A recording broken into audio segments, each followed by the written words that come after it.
आरिव और आर्निव जब main gate के सामने खड़े होते हैं तभी मान्या नीचे आ रही थी। आरिव ने कहा अंडस्को भाई कुछ सोचो वो आ रही है। आर्निव ने इधर उधर और आरिव का हाथ देखा जहां उसके हाथ आंटे से सने हुए थे। आर्निव को आइडिया आया तभी उसने आरिव के हाथों को लिया और अपने चेहरे पर वो आंटा लगा लिया। आरिव हैरानी से आर्निव को देख रहा था। उसका चेहरा पूरा कवर हो गया और तभी मान्या भी उन दोनों के पास आ गई। वो हंसते हुए बोली अंडस्को अच्छा किया आरिव तुमने इस चोर को पकड़ लिया। इस चोर की तो इतना बोल वो आर्निव को हाथ लगाती उससे पहले ही आरिव बीच में आ गया। वो बोला अंडस्को वाइफी जी ये चोर नहीं है। मान्या ने कहा अंडस्को चोर नहीं है तो कौन है वो उस कमरे में क्या कर रहा था। तभी पीछे से मिसेज गरिमा बोली अंडस्को ये हम लोग का पड़ोसी का बच्चा है कभी कभी ये यहाँ रहने आ जाता है। मान्या ने घूर के आर्निव को देखा जिसने अपनी आंखें कस के बंद की हुई थी। मान्या ने कहा अंडस्को तो ये मुझे देखकर भागा क्यों। आरिव ने कहा अंडस्को वो शायद डर गया होगा आपको देखकर ना चेतन। आर्निव ने जल्दी से हाँ में सिर हिला दी। मान्या ने कहा अंडस्को क्यों मैं ऐसे चुड़ैल दिखती हूँ जो मुझे देखकर भाग गया। आरिव ने मन में कहा अंडस्को तुम्हारी हरकतें रक्षणी वाले हैं चुड़ैल तो फिर भी ठीक है। आरिव को ऐसे मन में बोलते देख मान्या ने कहा अंडस्को बोलो भी। तभी मिसेज गरिमा ने कहा अंडस्को कोई बात नहीं मान्या वो कभी कभी घबरा जाता है शायद तुम्हें देखकर वो घबरा गया होगा। मान्या ने अपनी सास की बात मान ली और आर्निव को उसने जाने बोल दिया। आरिव ने कहा अंडस्को हाँ हाँ चेतन तुम घर जाओ अब ठीक है। आर्निव को तो जैसे यही चाहिए था वो जल्दी से वहां से चला गया। वही आरिव और मिसेज गरिमा ने गहरी सांस ली और मान्या को देखा जो डाइनिंग टेबल के पास जा रही थी। तभी मिसेज गरिमा ने आरिव को कहा अंडस्को तुम यहाँ क्या कर रहे हो जाओ खाना बनाओ हम दोनों भूखी है। आरिव ने बुरा सा मुंह बनाकर अपनी मोम को देखा लेकिन बेचारे के पास कोई चारा भी तो नहीं था। वो चला गया खाना बनाने। वही बाहर आर्निव जल्दी जल्दी कार का दरवाजा खोल रहा था जिससे वो यहाँ चिकोड़ी पहुंचा था। वो बोल रहा था अंडस्को जल्दी जल्दी निकलो यहाँ से आर्निव नहीं तो तेरी छोटी भाभी तुझे यहाँ कुछ समझ के मार ना दे। वो कार में बैठ गया तभी उसे किसी का कॉल आया। उसने कॉल आंसर किया अंडस्को हाँ बोलो शौर्य। आर्निव के बोलने से समझ आ रहा था कि वो शौर्य के मजे लेते हुए बात कर रहा है। शौर्य ने दुखी मन से कहा अंडस्को सर आपको जल्दी दिल्ली आना चाहिए कल वैसे भी कंपनी में न्यू एम्प्लॉयर्स को हायर किया जाएगा वो भी बड़ी बड़ी पोस्ट के लिए। आर्निव ने जम्हाई लेते हुए कहा अंडस्को ये काम तुम भी कर सकते हो। शौर्य मैं यहाँ अपने भाई और उसकी वाइफ के साथ कुछ और टाइम स्पेंड करना चाहता हूँ। शौर्य बखूबी समझ रहा था कि आर्निव उसके मजे ले रहा है। हाँ हाँ आरिव अपने भाई को नहीं उसे ही बोलने वाला था। चारों तरफ से बलि का बकरा उसे जो बनाया गया था। दोनों भाई के चक्कर वो मिसेज गरिमा से अच्छी खासी पनिशमेंट खाया है और ये दोनों भाई उसे तंग कर रहे हैं सोलग।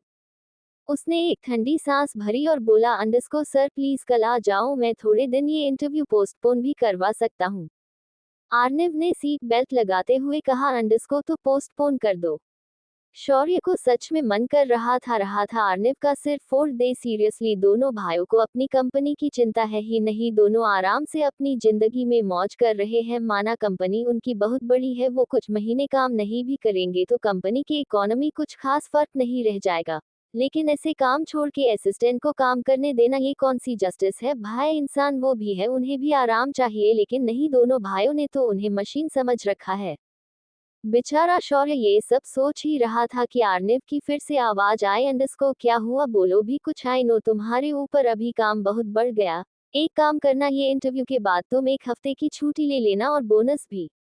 शौर्य ने जब ये सुना तो को खुशी से फुलाए समा नहीं पाया। उसने जल्दी जल्दी आर्निव से कहा अंडस्को ओके सर आप जितने दिन वहां रहना चाहते हो रहो वैसे भी मैं हूँ वहां मैं सारे काम हैंडल कर लूंगा।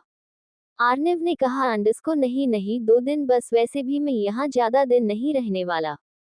आर्निव ने फिर मन में कहा अंडस्को नहीं नहीं इतने दिन नहीं यहाँ किसी को पता चल गया नायर इंडस्ट्रीज के मालिक यहाँ वहाँ घूम रहा है वो भी बेंगलोर में तो मेरे लिए ही प्रॉब्लम होगा और वैसे भी छोटी भाभी के सामने से मैं कितने मुश्किल से बचा हूँ यहाँ रहूंगा तो बेकार ही में मेरे भाई का भांडा फूटेगा। वही शौर्य ने कहा अंडस्को ओके सर मैं 2 दिनों के लिए इंटरव्यू को पोस्टपोन कर देता हूँ। इतना बोल उसने फोन कट कर दिया। वही आर्निव ने सोचा यार इतनी रात को मैं अगर बेंगलोर के लिए निकला तो सुबह हो जाएगी लेकिन जाना तो था इसलिए वो निकल गया वहां से। वही दूसरी और आरिफ ने खाना बना लिया था। वो जल्दी से खाने को डाइनिंग टेबल में लेकर आया। खाना देखकर दोनों सास बहू ने घूर के आरिफ को देखा, जिससे आरिफ ने कहा, अंडस्को मुझे क्यों घूर रहे हो? जो था किचन में मैंने बना दिया। आई नो आप दोनों को ये खाना पसंद नहीं है, पर खाना तो पड़ेगा। वो क्या था? आरिफ ने आज सिंपल रोटी और टिंडे की सब्जी बनाई थी, जो दोनों सास बहू को पसंद नहीं था। और आरिफ जानता था वैसे किचन और भी कई सब्जियां पड़ी थी, लेकिन आरिफ को दोनों से बदला लेना था। दोनों ने उसे डरा रखा है, एक के सच आने के डर से, एक सच बता देना उसके डर से। एक बार बस उसकी रियलिटी पता चल जाए मान्या को, फिर दोनों के ऊपर हमारा आरिफ ध्वंस जमाएगा। यही सब सोच के आरिफ मुस्कुरा रहा था। तभी मिसेज गरिमा ने कहा, अंडस्को क्या सोच के मुस्कुरा रहे हो? और किचन में तो कितनी सब्जियां थी, अभी तो मैंने मंगवाई थी। और तुम बोल रहे हो बस ये टिंडे थे? आरिफ ने मुंह बनाते हुए कहा, अंडस्को यकीन नहीं है तो जाओ देख लो, एक भी सब्जी नहीं है। आरिफ की बात पर दोनों को बिलीव तो नहीं था, लेकिन क्या कर सकते थे? दोनों को भूख भी तो इतनी ही लगी थी। दोनों ने जबरदस्ती ही सही एक बाइट लिया, और बाइट लेते ही फिर से आरिफ को घूर के देखा, जो आराम से खाना खा रहा था। उसने खाते खाते कहा, अंडस्को अब घूरना बंद करो, मसालों में भी बस मिर्च ही थी, इसलिए मैं बस मिर्च डाल के इसे बनाया है।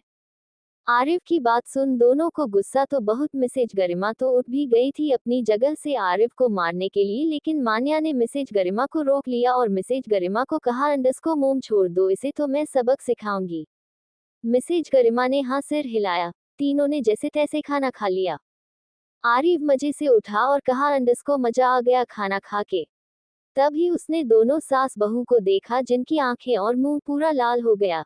ये हालत देख वो घबरा गया। वो जल्दी से दोनों के पास गया और बोला, अंडस्को क्या हुआ आप दोनों? आपने सच में ये खाना खा लिया? मिसेज गरिमा ने कहा, अंडस्को तो किसी ने इतने प्यार से बनाया था, कैसे नहीं खाते बेटा? आरिफ ने कहा, अंडस्को मोम प्लीज टोन मत मारो, आप फिर भी मिर्च टोलरेट कर सकती है, बट ये नहीं कर सकती। मिसेज गरिमा ने कहा, अंडस्को तो दिया क्यों उसे ये खाना? तुम ही न उसको ये खाना दिया था। आरिफ ने कहा, अंडस्को मैंने मजाक में दिया था सामने, और भी मैंने कुछ रखा हुआ सामने, मटर की सब्जी थी, दिखी नहीं आप दोनों को? मिसेज गरिमा और मान्या ने एक दूसरे को देखा, क्या वो सच में अंधे थे? आरिफ ने जो दिया उन्होंने खा लिया। मान्या ने कहा, अंडस्को छोड़ो मैं ठीक हूँ। आरिफ ने गुस्सा करते हुए कहा, अंडस्को कहाँ से ठीक है आप? आपको भी पता है कि आपको ज्यादा मिर्च खाने के बाद स्किन रेसेस हो जाते हैं। मान्या ने हैरानी से आरिफ को देखा, उसे कैसे पता चला कि ज्यादा मिर्च खाने से उससे ये प्रॉब्लम हो जाती है? उसने आरिफ से पूछना चाहा, लेकिन तभी मिसेज गरिमा ने भी कहा, अंडस्को क्या सच में? तो मुझे माफ करना बेटा, मैं पहले जानती तो मैं ये खाना मान्या को खाने नहीं देती। बात ये थी, आरिफ उन दोनों से थोड़ा दूर बैठा था, तो उसे पता नहीं चला कि वो क्या खा रहे, वरना वो मान्या को खाने नहीं देता। आरिफ गुस्सा करते हुए बोला, अंडस्को छोड़िए ये सब को, मैं इनके लिए शरबत बना के लाता हूँ और आप तब तक यही बैठे रहिए। इतना बोल वो वहां से चला गया। वही मान्या कंफ्यूज थी कि ये आरिफ को उसके स्किन प्रॉब्लम के बारे में कैसे पता चला, जबकि उसे याद है कि उसके साथ रहने टाइम उससे ये प्रॉब्लम कभी नहीं हुई थी। वही ज्यादा स्पाइसी खाने के कारण सच में उसकी हालत खराब थी। वही मिसेज गरिमा भी मान्या की ये हालत देख परेशान लग रही थी। उन्होंने मान्या का हाथ पकड़ लिया और कहा, अंडस्को बेटा तुम ठीक तो हो ना? मान्या ने खुद को संभाला और कहा, अंडस्को येस मोम आई एम फाइन। इतना बोल उसने खुद को कंट्रोल करना चाहा, लेकिन उसके चेहरे पर रिएक्शन दिखाई देने लगा था। ये देख मिसेज गरिमा सच में परेशान हो गई। वही आरिफ भी जल्दी से शरबत ले आया, लेकिन मान्या की ये हालत देख उसे बहुत घबराहट हुई। उसको खुद के ऊपर ही गुस्सा आया कि उसने ये खाना मान्या को क्यों दिया। लेकिन अभी ये सब सोचने का वक्त नहीं था। वही मिसेज गरिमा बोली, अंडस्को आरिफ मुझे लगता है हमें मान्या को डॉक्टर दिखाना पड़ेगा, मगर यहाँ डॉक्टर कहाँ से लाएंगे हम? आरिफ भी परेशान सा हो गया। मान्या ने कहा, अंडस्को मैं ठीक हूँ। आरिफ प्लीज मुझे ठंडे पानी में भिगो दो, मैं ठीक हो जाऊंगी। आरिफ सोचने लगा, इतनी ठंड में वो भी ठंडा पानी? उसने कहा, अंडस्को नहीं, इतनी ठंड में आपको मैं ठंडे पानी में नहीं भीगा सकता, आपकी तबीयत और बिगड़ जाएगी। मान्या ने मुश्किल से कहा, अंडस्को प्लीज आरिफ जो मैंने कहा है वो करो। इतना बोल वो स्किन रेसेस के जलन के कारण बेहोश होने लगी। आरिफ ने जल्दी से मान्या को पकड़ लिया, उसे समझ नहीं आ रहा था कि वो करे क्या। तब मिसेज गरिमा ने कहा, अंडस्को आरिफ वक्त नहीं है सोचने का, मेरा चॉपर अभी भी बाहर उस फील्ड में है, हमें जल्दी से मान्या को उसमें बैठा के डॉक्टर के पास जाना चाहिए। आरिफ ने हाँ में सिर हिलाया और मान्या को गोद में उठा के बाहर उस चौपर के पास गए। वहां पर नायर फैमिली के गार्ड्स और सर्वेंट्स थे जो यहाँ आए थे। सबने मिसेज गरिमा और आरिफ को ग्रिड किया। दोनों जल्दी से चौपर में बैठ गए। मान्या थोड़ा थोड़ा होश था, पर वो बस आवाज ही सुन सकती थी, लेकिन उसे आवाज भी क्लियरली नहीं आ रही थी। पर इतना जान चुकी थी वो आरिफ के साथ कहीं जा रही है, पर किस पर जा रही है उसे ये समझ नहीं आ रहा था। नायर फैमिली की चौपर नायर फैमिली के प्राइवेट एयरपोर्ट में लैंड हो गया। आरिफ ने मान्या को पकड़कर नीचे चौपर से उतर गया। मिसेज गरिमा चौपर से उतरती उससे पहले ही आरिफ थोयुकेडब्ल्यू ने कठोर आवाज में कहा, अंडरस्को मोम, आप वापस दिल्ली जाए। वैसे भी बेंगलो आपके लिए सेफ नहीं है, एंड आप उतनी बॉडीगार्ड्स भी नहीं लाए हैं, इसलिए बोल रहा हूँ कि आप दिल्ली वापस जाओ। मिसेज गरिमा समझ चुकी थी आरिफ अभी नाराज है एंड अभी वो उससे आर्ग्यूमेंट करेगी तो आरिफ और गुस्से में आ सकता है। इसलिए वो ज्यादा न सोच के बोली, अंडरस्को ठीक है आरिफ, मैं जाती हूँ, लेकिन बेटा प्लीज दिल्ली जल्दी आना, हम कब तक तुम्हारे बिना वो सब काम संभालेंगे। आरिफ ने कहा, अंडरस्को और कुछ दिन मोम, मैं जल्दी ही दिल्ली आने वाला हूँ। मिसेज गरिमा ने हाँ में सिर हिलाया और वहां से वो चौपर फिर से उड़ान भरती है। आरिफ ने गहरी सांस ली और मान्या को देखा। उसके चेहरे पर तक रैशेज आ चुके थे। आरिफ को सीरियसली मान्या के ऊपर बहुत गुस्सा आ रहा था। मान्या छोटी बच्ची नहीं थी, और नहीं वो बेवकूफ थी या भोली थी कि उसके हेल्थ के बारे में उसको नहीं पता था। जानबूझ के गलती करना आरिफ को बिल्कुल पसंद नहीं था, और मान्या ने आरिफ को दिखाने के लिए वो स्पाइसी खाना खाना आरिफ को सच में बेवकूफी से कम नहीं लगा। फिर भी मान्या के केनेस के कारण उसकी ही तबीयत बिगड़ती है, जो आरिफ को नहीं पसंद। आरिफ ने सेम टू सेम वही मॉडल मंगवा लिया था जैसे मान्या के साथ आरिफ चिकोड़ी गया था। बॉडीगार्ड ने कार दरवाजा खोला और आरिफ मान्या को लेकर अंदर बैठ गया, और एक बॉडीगार्ड ने कार स्टार्ट की। आरिफ ने सार्थक को कॉल किया, जो आराम से सो रहा था। तभी कॉल की आवाज सुन सार्थक की नींद उड़ गई। उसने बेमन मन से फोन देखा। उसको पता था कि इतनी रात को आरिफ महाशय ही कॉल कर सकता है। उसने कॉल उठाया, अंडरस्को हाँ सर बोलिए, इतनी रात को आपने कॉल कैसे किया। आरिफ ने सर्द आवाज में कहा, अंडरस्को कहाँ हो तुम। आरिफ की इतनी सर्द आवाज सुन सार्थक समझ गया आरिफ अभी बहुत खराब मूड में है। अगर उसने जरा सा भी नौटंकी किया तो पक्का आज आरिफ उसे गोली से उड़ाने वाला है। इसलिए उसने आवाज ठीक करते हुए कहा, अंडरस्को अपने अपार्टमेंट में। आरिफ ने कहा, अंडरस्को ठीक है, 20 मिनट में मान्या के विला पहुंचो। इतना बोल उसने फोन कट कर दिया। सार्थक ने घूर के फोन को देखा। सच में आरिफ जब अपने फ्रॉम में आता था तो सामने वाला डर से हार्ट अटैक आने की सिचुएशन में पहुंच जाता। वही दूसरी ओर आरिफ जल्दी ही मान्या के विला पहुंच गया, लेकिन उसने आधे रास्ते में अपने बॉडीगार्ड को नीचे उतार दिया कि वो आराम से घर जा सके। आरिफ ड्राइव करके अंदर आया और जल्दी ही कार को पार्क करके मान्या को अंदर लेकर गया। मान्या दर्द के कारण कब की बेहोश हो गई थी। आरिफ जल्दी से मान्या को मान्या के रूम में लेकर गया और बेड पर लिटा दिया, और वॉशरूम जाकर एक कॉटन टॉवल और एक बाउल में ठंडा पानी ले आया, और जहां जहां मान्या के रैशेस दिख रहे थे वहां पर ठंडे पानी से साफ करने लगा। उसने मान्या के दुपट्टे को हटा दिया था जिससे उसे और जलन न हो।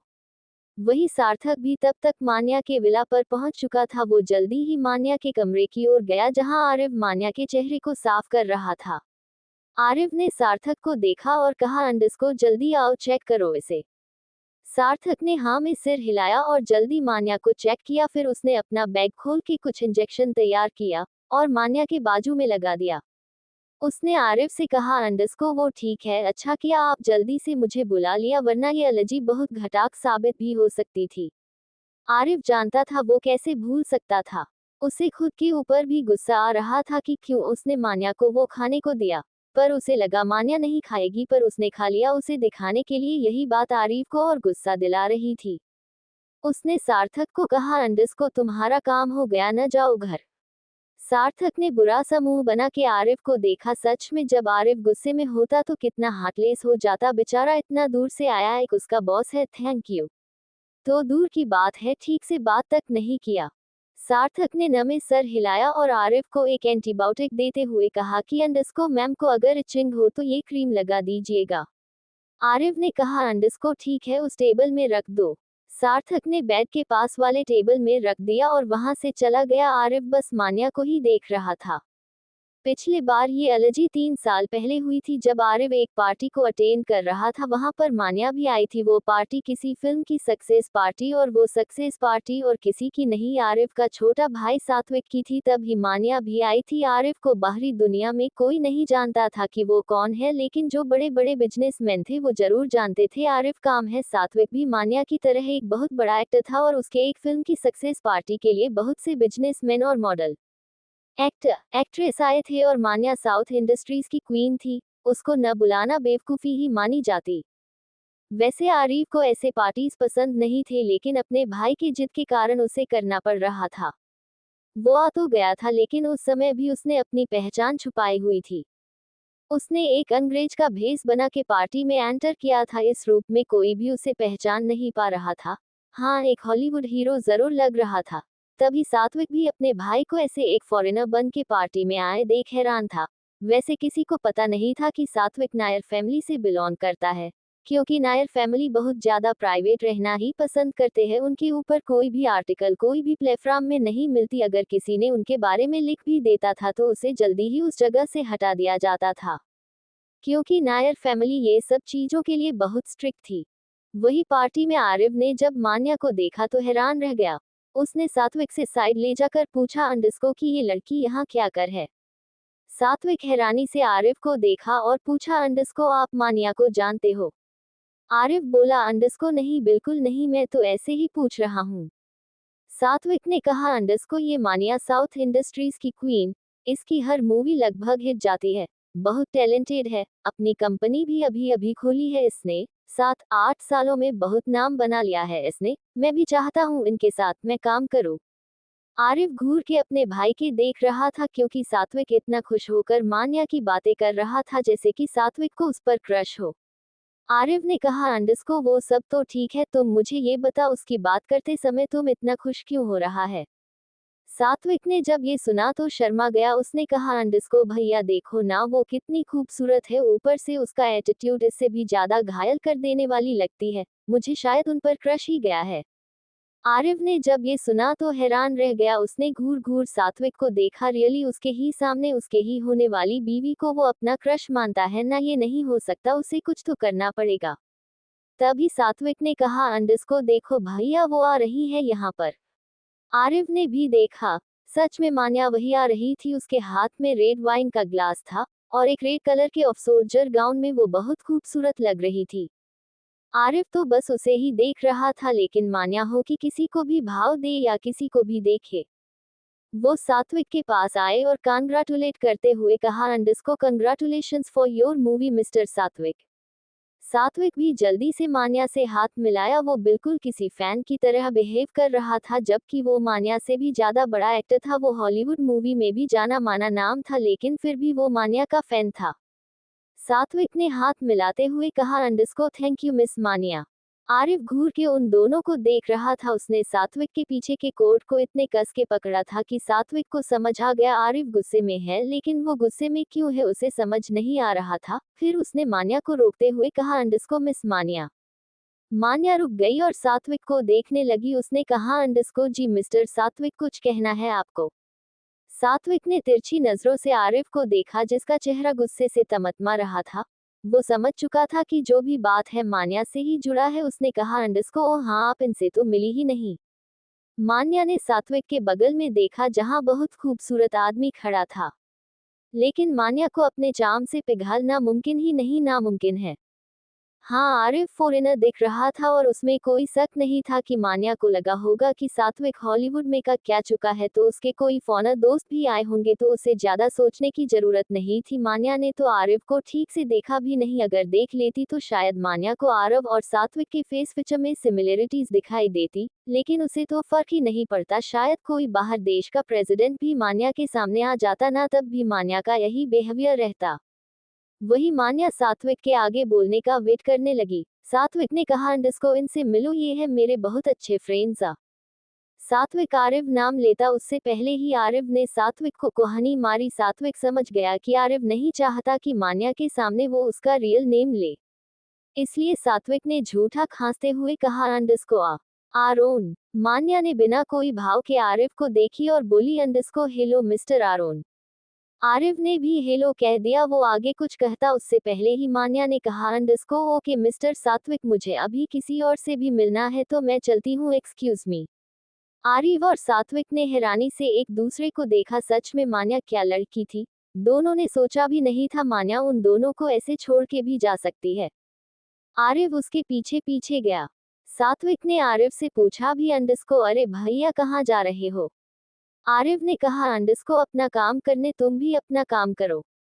सात्विक ने मुंह बनिया और गेस्ट को संभालने लगा। आरिफ ने मान्या को देखा जो एक बार काउंटर में अकेले बैठी ड्रिंक कर रही थी। उसके चेहरे पर कोई भाव नहीं था लेकिन दिख रहा था कि वो बहुत परेशान है। तभी एक लड़का उसके साथ बदतमीजी कर रहा था। मान्या ने उसका हाथ पकड़ा और वही मोड़ के तोड़ दिया। ये सब देख आरिफ एक पल के लिए डर गया। उसने अपने मन में कहा अंडरस्को क्या खतरनाक लड़की है ये। मान्या ने नशे में उस लड़के से कहा अंडरस्को कितना बार बोला इंटरेस्ट नहीं है तुझ में, फिर भी आ गया हाथ तुड़वाने, अब रो बैठ के। इतना बोल वो रोकने ही वाली थी, किसी ने मान्या को पकड़ लिया। मान्या जब लुढ़कने वाली थी कि किसी ने मान्या को पकड़ लिया। मान्या ने सामने देखा जहां आरिफ खड़ा था।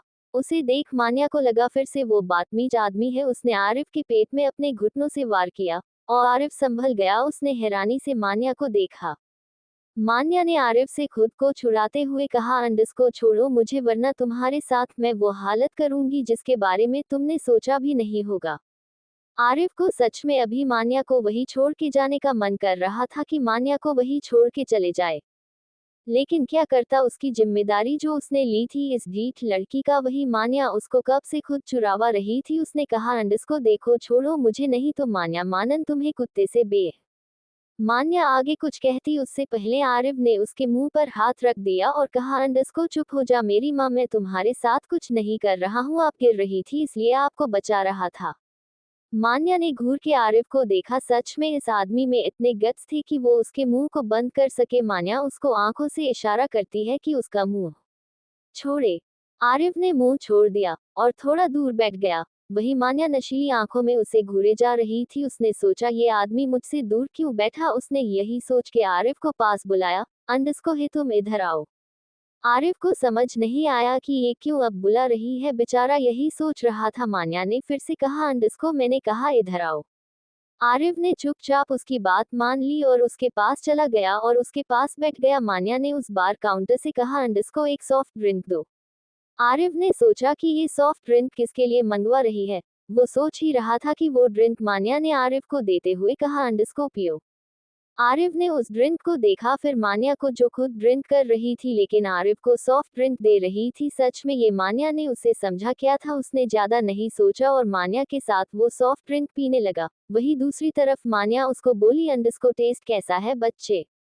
बच्चा सुन आरिफ जितना ड्रिंक अपने मुंह में भरा था वो सब उसने समाने उगल दी।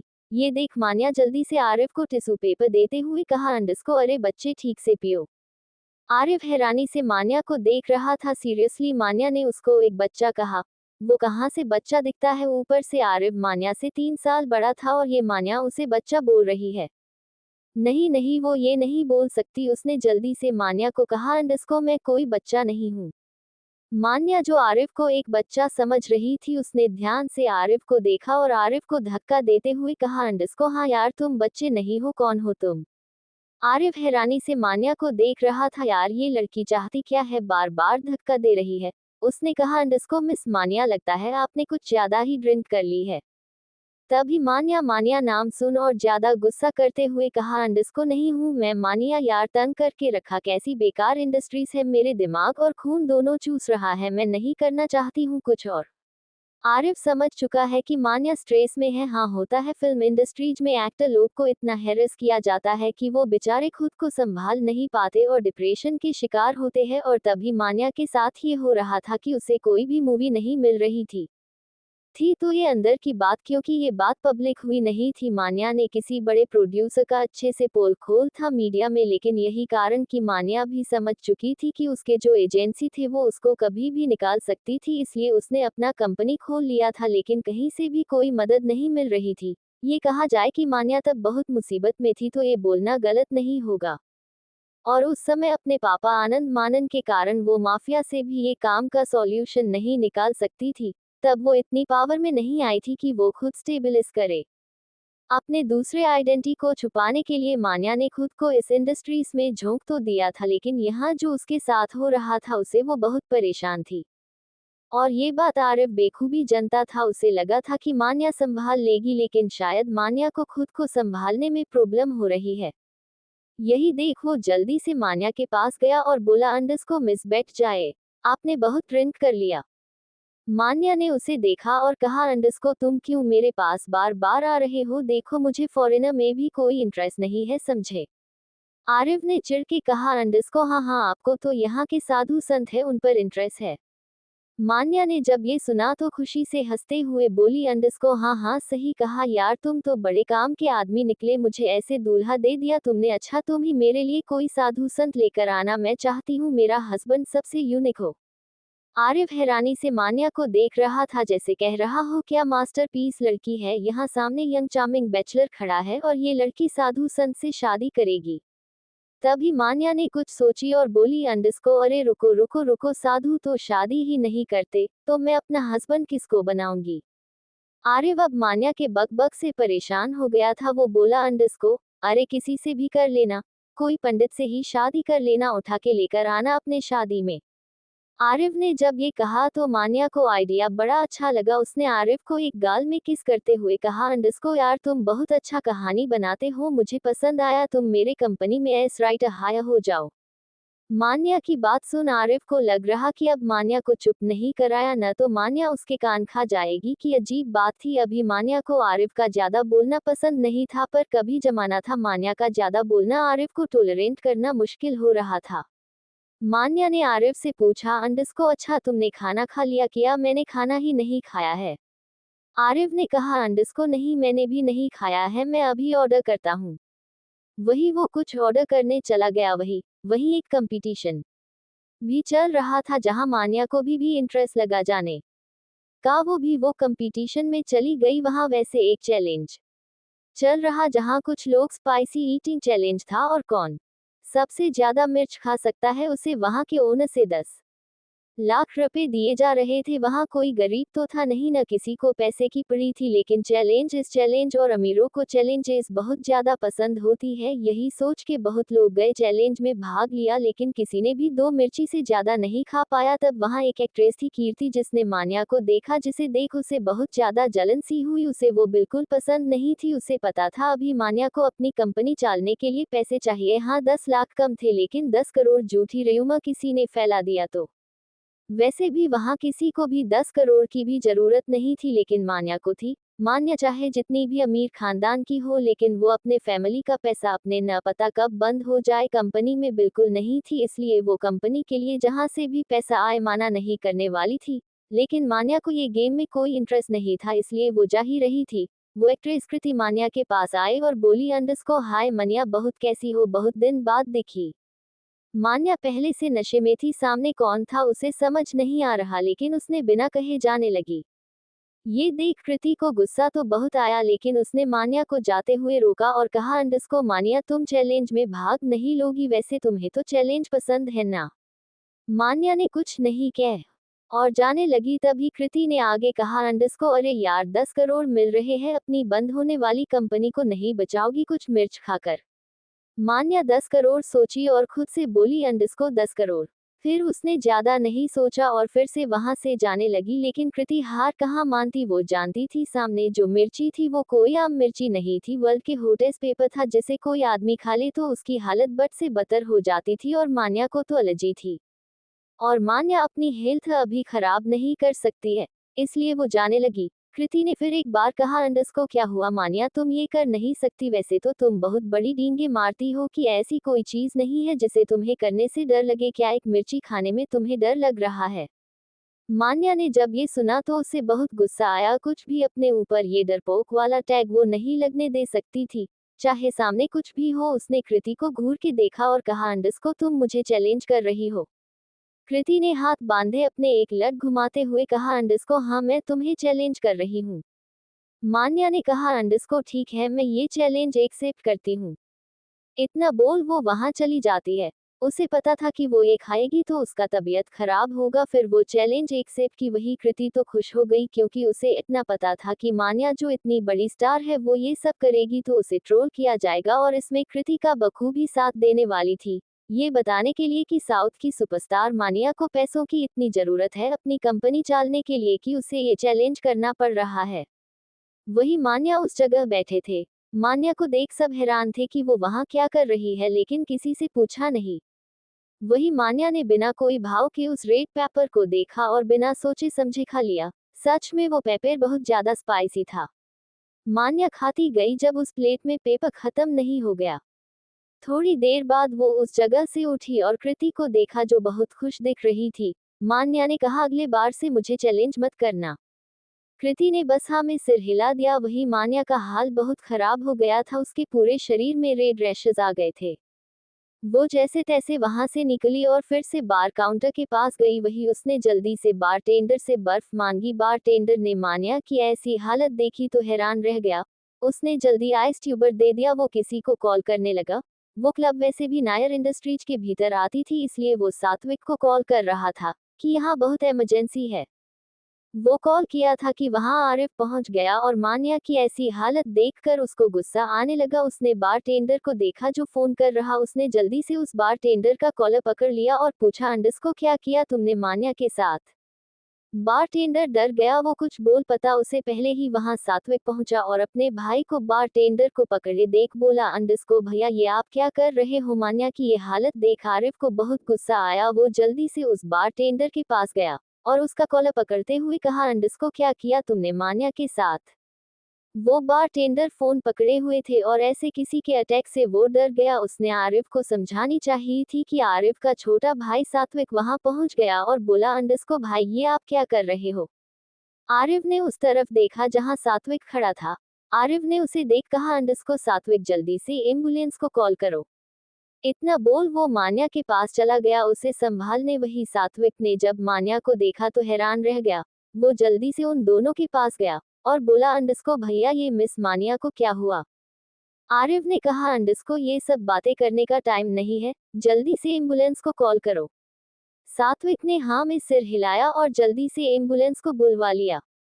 आरिफ और सात्विक के असिस्टेंट को वही सब संभालने को बोल के वो दोनों हॉस्पिटल के लिए निकल पड़े। वैसे दोनों नायर इंडस्ट्रीज के प्राइवेट हॉस्पिटल जा रहे थे, जिससे मान्या की कंडीशन के बारे में ज्यादा लोगों को पता न चले। वही सात्विक को हैरानी हो रही थी, उसका भाई मान्या जैसे आम एक्ट्रेस जिसे आरिफ ठीक से जानता भी नहीं, उसकी मदद वो क्यों कर रहा है? वही आरिफ बस मान्या को देख रहा था जहां उसके रैशेस बढ़ते ही जा रहे थे। उसे समझ नहीं आ रहा था कि ये मान्या ने ऐसा क्या स्पाइसी खा लिया कि वो उसको ये एलर्जी हो गई। उसने सात्विक को देखा जो उसको ही देख रहा था। आरिफ ने कहा, अंडस्को मुझे देखना बंद करो और पता लगाओ कि ये सब कैसे हुआ। सात्विक अपने होश में आया और बोला, अंडस्को क्या? हाँ हाँ अभी चेक करवाता हूँ। वही वो लोग हॉस्पिटल पहुंच गए और वहां के बेस्ट डॉक्टर से मान्या का इलाज प्रोवाइड की गई। वही डॉक्टर जब तक बाहर आए तब तक आरिफ को भी सब पता चल चुका था कि ये सब किसका क्या धरा है। उसने अब सोच लिया था कि मान्या के आगे बढ़ने में तो नहीं, लेकिन उनके कांटों के जरूर हटा सकता था। आगे तो मान्या खुद के दम से बढ़ ही सकती थी। डॉक्टर के दिखते ही वो उनके पास चला गया और पूछा, अंडस्को वो अब कैसी है? डॉक्टर ने कहा, अंडस्को अच्छा किया आपने उन्हें जल्दी यहाँ ले आए, नहीं तो को रेड पेपर उन्होंने खाया था उसी उनकी स्किन डैमेज भी हो सकती थी। आरिफ ने सीरियस होकर डॉक्टर की बात सुनी और हाँ में सिर हिला दिया। वही सात्विक दूर से आरिफ देखकर सोच रहा था कि उसका भाई को हुआ क्या है, लेकिन पूछने की हिम्मत नहीं थी उसमें। वही आरिफ ने अपने भाई को देखा और कहा, अंडस्को अरे तुम अभी तक गए नहीं पार्टी में? सात्विक ने अजीब सा मुंह बनाया और बोला, अंडस्को भैया सुबह हो चुकी है, पार्टी कल रात को ही खत्म हो चुकी है। आरिफ ने ओ कह दिया। तब सात्विक ने झिझकते हुए पूछा, अंडस्को अच्छा भैया आप मिस मानिया की इतनी हेल्प क्यों कर रहे हैं? मीन्स आप तो ये सब नहीं करते थे ना? आरिफ कुछ नहीं कहा, बस एक स्माइल दी और कहा, अंडस्को कुछ मदद अपने लिए भी होती है, और मिस मानिया की मदद अभी तक तो नहीं की थी, अब जरूर करने वाला हूँ। सात्विक समझ नहीं पाया आरिफ के कहने का मतलब क्या है, लेकिन उसने पूछा, अंडस्को कैसी मदद? आरिफ ने कहा, अंडस्को कल समझ जाओगे। वही कुछ समय बाद मान्या को होश आ गया तो उसने देखा सामने सात्विक खड़ा हुआ है और उसका असिस्टेंट भी है। मान्या सात्विक को देखकर हैरान रह गई और आसपास देखा, तभी सात्विक ने पूछा, अंडस्को मिस मान्या आप अब कैसी है? मान्या ने सात्विक को देखा और कहा, अंडस्को अब मैं ठीक हूँ, लगता है आपने मुझे यहाँ हॉस्पिटल में लेकर आए हैं। सात्विक ने हाँ में सिर हिलाया और कहा, अंडस्को जी हाँ, कल आपकी तबीयत बिगड़ गई थी तो हमें आपको हॉस्पिटल लाना पड़ा। मान्या ने शुक्रगुजार होते हुए कहा, अंडस्को मिस्टर सात्विक आपका बहुत बहुत शुक्रिया, आपने मेरी इतनी मदद की। सात्विक ने मन में सोचा, अंडस्को मैंने नहीं, भैया ने हेल्प की है आपकी, लेकिन पता नहीं मुझे यहाँ छोड़ के खुद कहाँ चले गए। सात्विक ने कहा, अंडस्को कोई बात नहीं, आपकी तबीयत खराब थी, मदद कैसे नहीं करते, वैसे हमने आपकी टीम को इन्फॉर्म कर दिया है, वो जल्दी ही यहाँ आती होगी। मान्या ने मुस्कुराया और थैंक यू बोल दिया। वही कुछ ही दिन में मान्या रिकवर हो गई, तभी उससे न्यूज आती है कि पराडा एम्बेसडर मिस कृति को बैन कर दिया गया है। इनको ओनली पराडा से ही नहीं, फिल्म इंडस्ट्री से भी बैन कर दिया गया है इनकम टैक्स की चोरी के लिए। सब ये अचानक इतनी बड़ी खबर सुन हैरान थे, क्योंकि कृति कोई आम एक्ट्रेस नहीं थी, फिर भी उसके साथ इतना बड़ा कंट्रोवर्सी होना सच में ताज्जुब की बात थी। वहीं दूसरी तरफ साउथ की एक बहुत बड़ी प्रोडक्शन हाउस को भी कुछ फीमेल एक्ट्रेस के साथ मिसबिहेवियर और अच्छे से ट्रीट न करने के कारण केस दर्ज हुआ, जिससे वो प्रोडक्शन हाउस भी बंद हो गया। उस साल दो इतनी बड़ी खबर सुन हैरान थे, और इससे मान्या को बहुत फायदा हुआ। मान्या को समझ तो आ गया था कि ये दोनों लोगों ने पक्का किसी बड़े आदमी को ऑफेंड किया है, जिसके कारण दोनों की करियर ऐसा हो गया। मान्या इसी बीच बहुत मेहनत की और उसकी कंपनी बेंगलुरु की टॉप एंटरटेनमेंट कंपनी बन गई, उसकी फिल्में भी ब्लॉकबस्टर जाती थी। लेकिन ये सब के पीछे कौन था, किसी को पता नहीं था। वही आरिफ यही सब सोच रहा था। वो रात भर सोया नहीं था, बस वो यही सोच रहा था मान्या के इस कर दिखाने के एटीट्यूड को कैसे चेंज करे। कर दिखाना ये कोई बुरी बात नहीं है, लेकिन खुद की हेल्थ को बिगाड़ना ये बुरी बात है। जब आपको पता है वो चीज करने से फायदा चाहे कितना भी हो, लेकिन नुकसान उससे भी ज्यादा होगा, तो वो चीज मत करो। वही मान्या को अभी भी होश नहीं आया था। तभी आरिफ ने मान्या को देखा जो अभी भी सो रही थी। आरिफ ने गहरी सांस ली और वॉशरूम चला गया।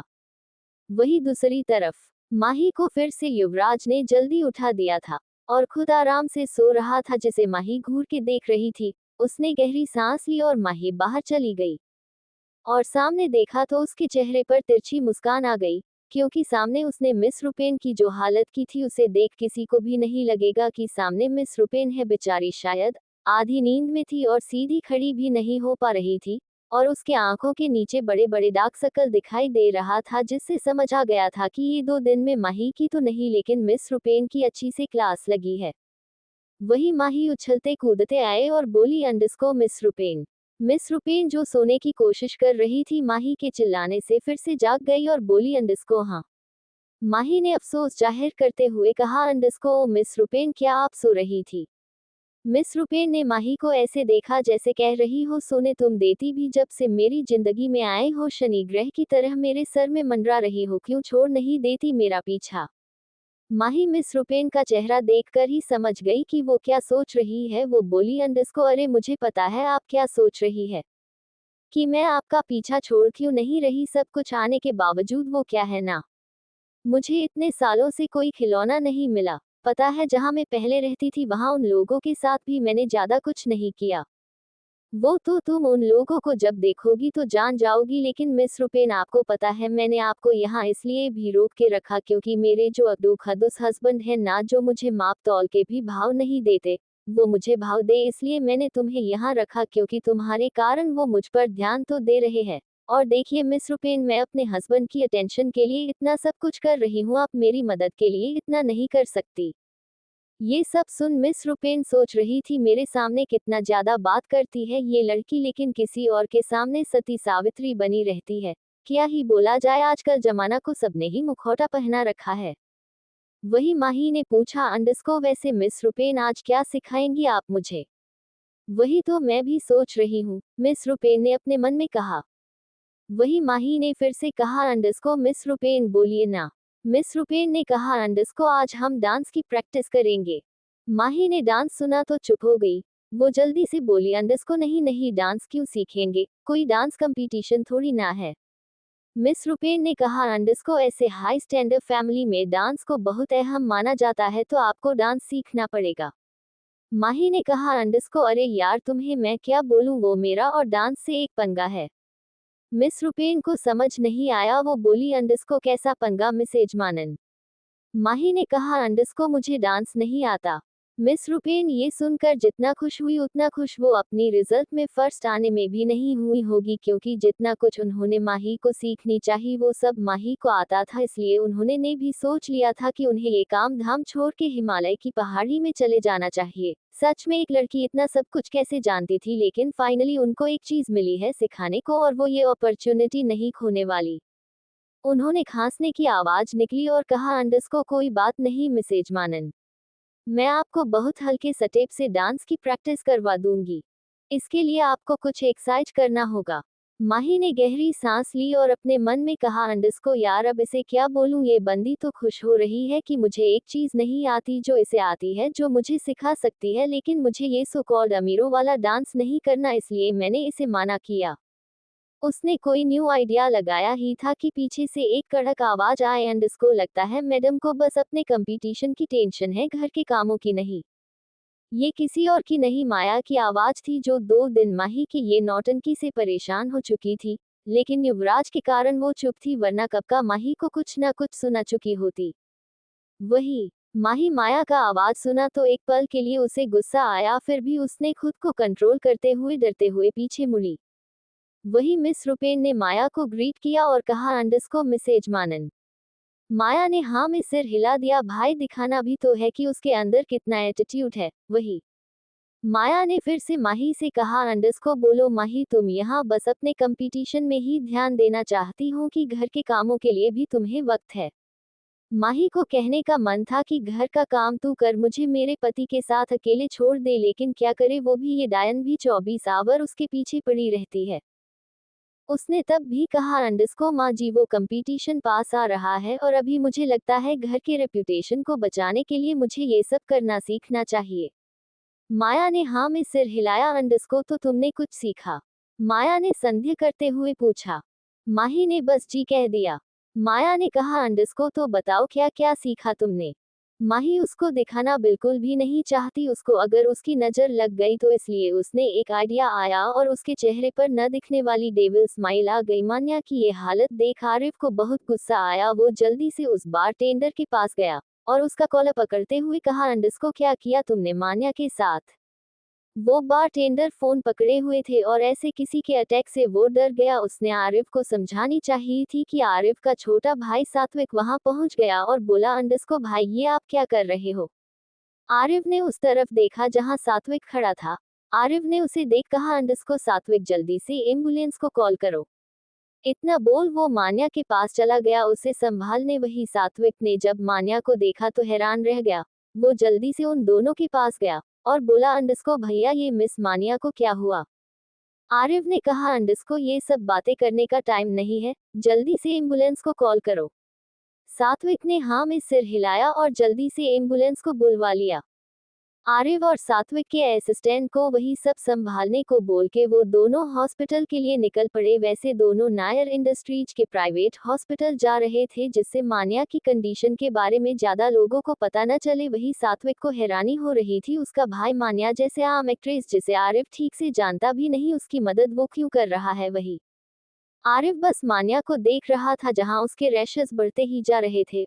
उसे समझ नहीं आ रहा था कि ये मान्या ने ऐसा क्या स्पाइसी खा लिया कि वो उसको ये एलर्जी हो गई। उसने सात्विक को देखा जो उसको ही देख रहा था। आरिफ ने कहा, अंडस्को मुझे देखना बंद करो और पता लगाओ कि ये सब कैसे हुआ। सात्विक अपने होश में आया और बोला, अंडस्को क्या? हाँ हाँ अभी चेक करवाता हूँ।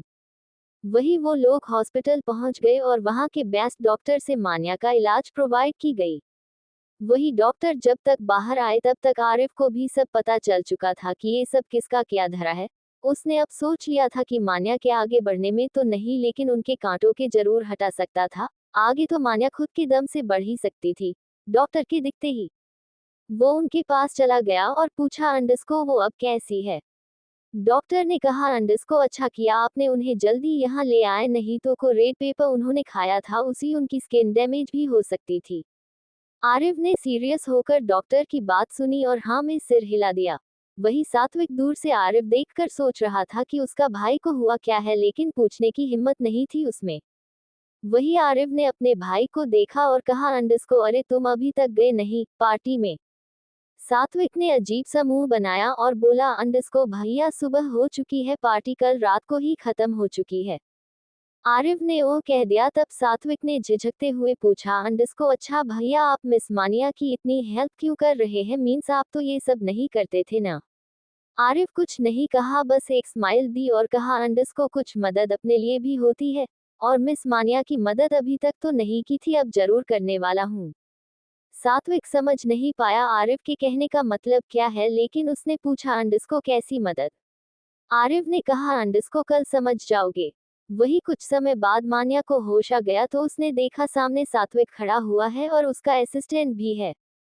मान्या सात्विक को देखकर हैरान रह गई और आसपास देखा, तभी सात्विक ने पूछा, अंडस्को मिस मान्या आप अब कैसी है। मान्या ने सात्विक को देखा और कहा, अंडस्को अब मैं ठीक हूँ, लगता है आपने मुझे यहाँ हॉस्पिटल में लेकर आए हैं। सात्विक ने हाँ में सिर हिलाया और कहा, अंडस्को जी हाँ, कल आपकी तबीयत बिगड़ गई थी तो हमें आपको हॉस्पिटल लाना पड़ा। मान्या ने शुक्रगुजार होते हुए कहा, अंडस्को मिस्टर सात्विक आपका बहुत बहुत शुक्रिया, आपने मेरी इतनी मदद की। सात्विक ने मन में सोचा, अंडस्को मैंने नहीं भैया ने हेल्प की है आपकी, लेकिन पता नहीं मुझे यहाँ छोड़ के खुद कहाँ चले गए। सात्विक ने कहा, अंडस्को कोई बात नहीं, आपकी तबीयत खराब थी, मदद कैसे नहीं करते, वैसे हमने आपकी टीम को इन्फॉर्म कर दिया है, वो जल्दी ही यहाँ आती होगी। मान्या ने मुस्कुराया और थैंक यू बोल दिया। वही कुछ ही दिन में मान्या रिकवर हो गई, तभी उससे न्यूज आती है कि पराडा एम्बेसडर मिस कृति को बैन कर दिया गया है। इनको ओनली पराडा से ही नहीं, फिल्म इंडस्ट्री से भी बैन कर दिया गया है इनकम टैक्स की चोरी के लिए। सब ये अचानक इतनी बड़ी खबर सुन हैरान थे, क्योंकि कृति कोई आम एक्ट्रेस नहीं थी, फिर भी उसके साथ इतना बड़ा कंट्रोवर्सी होना सच में ताज्जुब की बात थी। वही दूसरी तरफ साउथ की एक बहुत बड़ी प्रोडक्शन हाउस को भी कुछ फीमेल एक्ट्रेस के साथ मिसबिहेवियर और अच्छे से ट्रीट न करने के कारण केस दर्ज हुआ, जिससे वो प्रोडक्शन हाउस भी बंद हो गया। उस साल दो इतनी बड़ी खबर सुन हैरान थे, और इससे मान्या को बहुत फायदा हुआ। मान्या को समझ तो आ गया था कि ये दोनों लोगों ने पक्का किसी बड़े आदमी को ऑफेंड किया है, जिसके कारण दोनों के करियर ऐसा हो गया। मान्या इसी बीच बहुत मेहनत की और उसकी कंपनी बेंगलुरु की टॉप एंटरटेनमेंट कंपनी बन गई, उसकी फिल्में भी ब्लॉकबस्टर जाती थी। लेकिन ये सब के पीछे कौन था, किसी को पता नहीं था। वही आरिफ यही सब सोच रहा था। वो रात भर सोया नहीं था, बस वो यही सोच रहा था, मान्या के इस कर दिखाने के एटीट्यूड को कैसे चेंज करे। कर दिखाना ये कोई बुरी बात नहीं है, लेकिन खुद की हेल्थ को बिगाड़ना ये बुरी बात है। जब आपको पता है वो चीज करने से फायदा चाहे कितना भी हो, लेकिन नुकसान उससे भी ज्यादा होगा, तो वो चीज मत करो। वही मान्या को अभी भी होश नहीं आया था। तभी आरिफ ने मान्या को देखा जो अभी भी सो रही थी। आरिफ ने गहरी सांस ली और वॉशरूम चला गया। वही दूसरी तरफ माही को फिर से युवराज ने जल्दी उठा दिया था और खुद आराम से सो रहा था, जिसे माही घूर के देख रही थी। उसने गहरी सांस ली और माही बाहर चली गई, और सामने देखा तो उसके चेहरे पर तिरछी मुस्कान आ गई, क्योंकि सामने उसने मिस रुपेन की जो हालत की थी, उसे देख किसी को भी नहीं लगेगा कि सामने मिस रुपेन है। बेचारी शायद आधी नींद में थी और सीधी खड़ी भी नहीं हो पा रही थी, और उसके आंखों के नीचे बड़े बड़े दाग सर्कल दिखाई दे रहा था, जिससे समझ आ गया था कि ये 2 दिन में माही की तो नहीं, लेकिन मिस रुपेन की अच्छी से क्लास लगी है। वही माही उछलते कूदते आए और बोली, अंडस्को मिस रुपेन। मिस रुपेन जो सोने की कोशिश कर रही थी, माही के चिल्लाने से फिर से जाग गई और बोली, अंडस्को हाँ। माही ने अफसोस जाहिर करते हुए कहा, अंडस्को मिस रुपेन क्या आप सो रही थी। मिस रुपेन ने माही को ऐसे देखा जैसे कह रही हो, सोने तुम देती भी जब से मेरी जिंदगी में आए हो, शनि ग्रह की तरह मेरे सर में मंडरा रही हो, क्यों छोड़ नहीं देती मेरा पीछा। माही मिस रुपेन का चेहरा देखकर ही समझ गई कि वो क्या सोच रही है। वो बोली, अंडस्को अरे मुझे पता है आप क्या सोच रही है, कि मैं आपका पीछा छोड़ क्यों नहीं रही, सब कुछ आने के बावजूद वो क्या है ना, मुझे इतने सालों से कोई खिलौना नहीं मिला। पता है जहां मैं पहले रहती थी वहां उन लोगों के साथ भी मैंने ज्यादा कुछ नहीं किया। वो तो तुम उन लोगों को जब देखोगी तो जान जाओगी, लेकिन मिस रुपेन आपको पता है मैंने आपको यहाँ इसलिए भी रोक के रखा क्योंकि मेरे जो अब्दू खदुस हस्बैंड है ना, जो मुझे माप तौल के भी भाव नहीं देते, वो मुझे भाव दे, इसलिए मैंने तुम्हें यहाँ रखा क्योंकि तुम्हारे कारण वो मुझ पर ध्यान तो दे रहे हैं। और देखिए मिस रुपेन, मैं अपने हस्बैंड की अटेंशन के लिए इतना सब कुछ कर रही हूँ, आप मेरी मदद के लिए इतना नहीं कर सकती। ये सब सुन मिस रुपेन सोच रही थी, मेरे सामने कितना ज्यादा बात करती है ये लड़की, लेकिन किसी और के सामने सती सावित्री बनी रहती है। क्या ही बोला जाए, आजकल जमाना को सबने ही मुखौटा पहना रखा है। वही माही ने पूछा, अंडस्को वैसे मिस रुपेन आज क्या सिखाएंगी आप मुझे? वही तो मैं भी सोच रही हूँ, मिस रुपेन ने अपने मन में कहा। वही माही ने फिर से कहा, अंडस्को मिस रुपेन बोलिए ना। मिस रुपेन ने कहा, अंडस्को आज हम डांस की प्रैक्टिस करेंगे। माही ने डांस सुना तो चुप हो गई। वो जल्दी से बोली, अंडस्को नहीं नहीं, डांस क्यों सीखेंगे, कोई डांस कंपटीशन थोड़ी ना है। मिस रुपेन ने कहा, अंडस्को ऐसे हाई स्टैंडर्ड फैमिली में डांस को बहुत अहम माना जाता है, तो आपको डांस सीखना पड़ेगा। माही ने कहा, अंडस्को अरे यार तुम्हें मैं क्या बोलूं, वो मेरा और डांस से एक पंगा है। मिस रुपेन को समझ नहीं आया, वो बोली, अंडस्को कैसा पंगा मिस यजमानन? माही ने कहा, अंडस्को मुझे डांस नहीं आता। मिस रुपेन ये सुनकर जितना खुश हुई उतना खुश वो अपनी रिजल्ट में फर्स्ट आने में भी नहीं हुई होगी, क्योंकि जितना कुछ उन्होंने माही को सीखनी चाहिए वो सब माही को आता था, इसलिए उन्होंने ने भी सोच लिया था कि उन्हें ये काम धाम छोड़ के हिमालय की पहाड़ी में चले जाना चाहिए। सच में एक लड़की इतना सब कुछ कैसे जानती थी, लेकिन फाइनली उनको एक चीज मिली है सिखाने को, और वो ये अपॉर्चुनिटी नहीं खोने वाली। उन्होंने खांसने की आवाज निकली और कहा, अंडस्को कोई बात नहीं मिस यजमानन, मैं आपको बहुत हल्के स्टेप से डांस की प्रैक्टिस करवा दूंगी। इसके लिए आपको कुछ एक्सरसाइज करना होगा। माही ने गहरी सांस ली और अपने मन में कहा, अंडस्को यार अब इसे क्या बोलूं, ये बंदी तो खुश हो रही है कि मुझे एक चीज नहीं आती जो इसे आती है, जो मुझे सिखा सकती है, लेकिन मुझे ये सो कॉल्ड अमीरों वाला डांस नहीं करना, इसलिए मैंने इसे माना किया। उसने कोई न्यू आइडिया लगाया ही था कि पीछे से एक कड़क आवाज आए, अंडस्को लगता है मैडम को बस अपने कंपटीशन की टेंशन है, घर के कामों की नहीं। ये किसी और की नहीं, माया की आवाज थी, जो 2 दिन माही की ये नौटंकी से परेशान हो चुकी थी। लेकिन युवराज के कारण वो चुप थी, वरना कब का माही को कुछ न कुछ सुना चुकी होती। वही माही माया का आवाज सुना तो एक पल के लिए उसे गुस्सा आया, फिर भी उसने खुद को कंट्रोल करते हुए डरते हुए पीछे मुड़ी। वही मिस रुपेन ने माया को ग्रीट किया और कहा, अंडस्को मिस यजमानन। माया ने हाँ में सिर हिला दिया, भाई दिखाना भी तो है कि उसके अंदर कितना एटीट्यूड है। वही माया ने फिर से माही से कहा, अंडस्को बोलो माही, तुम यहाँ बस अपने कंपटीशन में ही ध्यान देना चाहती हो कि घर के कामों के लिए भी तुम्हें वक्त है? माही को कहने का मन था कि घर का काम तू कर, मुझे मेरे पति के साथ अकेले छोड़ दे, लेकिन क्या करे, वो भी ये डायन भी 24 आवर उसके पीछे पड़ी रहती है।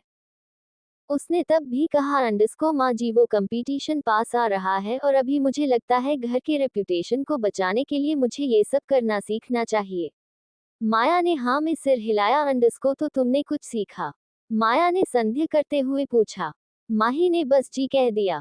माया ने कहा, अंडस्को तो बताओ क्या क्या सीखा तुमने? माही उसको दिखाना बिल्कुल भी नहीं चाहती, उसको अगर उसकी नजर लग गई तो, इसलिए उसने एक आइडिया आया और उसके चेहरे पर न दिखने वाली डेविल स्माइल आ गई।